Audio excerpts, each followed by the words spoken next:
Got it. Let me show you what it looks like when it comes to the alerts, because obviously the wind alerts in gold cover a big portion of Southern California. They're also getting a little bit of rain and some high country snow there, but there's a lot more that this storm is going to do as it continues to drag not only south, but eventually opens up and gets kicked to the east. Let's look at Texas. Already seeing some reflectivities toward the north. That's our radar picking up on something falling from the sky. There is quite a bit of dry air still down at the ground, so it's going to take a little while for those sleet pellets, those snowflakes, those raindrops to overcome that dry air, but there's going to be a lot more supporting that once that storm system gets closer to us beginning late tomorrow into Thursday.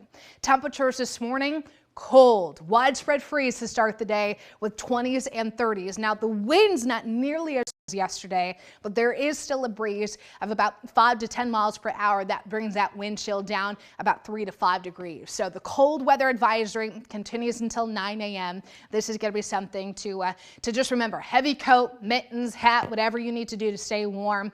As far as what we're looking at later today, plenty of sunshine with just a few high clouds. I think our high temperatures will get back to the upper 40s. That's where we were yesterday, with the forecast high today expected to be at 48 in Austin. But today is dry. Overnight, the clouds increase and we're going mainly cloudy to overcast skies for tomorrow. I've dropped the rain chance to just 10% for tomorrow. It's possible we see a few pockets of sleet pellets and maybe a few snowflakes, but in general, tomorrow's looking mainly dry for the majority of us. I'm not worried about tomorrow.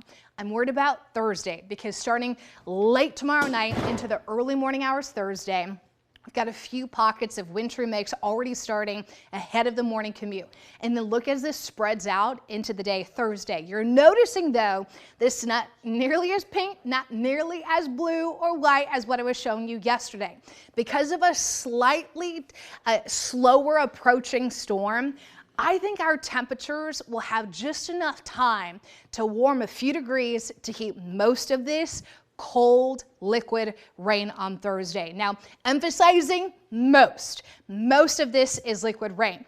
Not all of it. I'm still going to keep in a low chance of some wintry mix showers, especially in the hill country. But our icing threat has decreased here locally on Thursday, and we're looking at, to be honest, a good soaking rainfall, with many of our high resolution models putting down at least 1/4 of an inch, if not upwards 1/2 an inch or more. Lost my numbers there, but that's what those colors are indicating.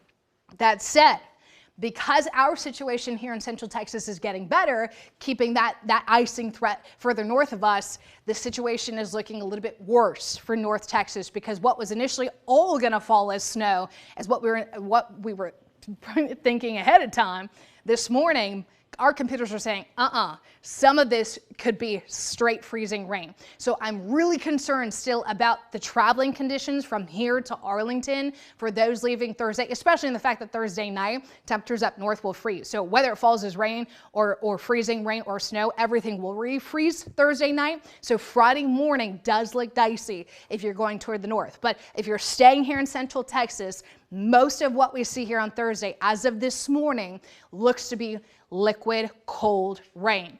Most of this does clear out by the time I see you on Friday morning, so we've got a good looking weekend to reward ourselves with. High temperatures in the 50s, but still we got to make sure we're preparing, and make sure you're checking in with me on Thursday morning. I'll have the best data and the newest data to share with you at that. Let's get you back over to Erica. I know.